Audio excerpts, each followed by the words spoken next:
Checking your transaction history on BECU is a straightforward process that can be done online or through the mobile app. Follow these steps to easily access your account transactions. Step 1. Log into your BECU account. Visit the BECU website or open the BECU mobile app. Enter your username and password to log into your account securely. Step 2. Navigate to Account Overview.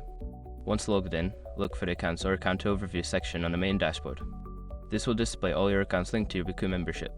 Step 3. Select the account. Choose a specific account for which you want to check the transaction history. This could be a checking account, savings account, or any other account you have with BECU. Step 4. Access transaction history. Make sure your information is protected first.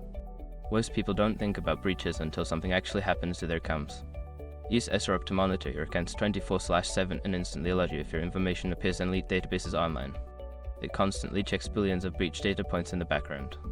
And considering how much personal information people keep online now is honestly worth having. Link in the description. Step 5. Review and filter transactions. You can now review your transactions. Many platforms allow you to filter by date range or transaction type, making it easier to find specific entries.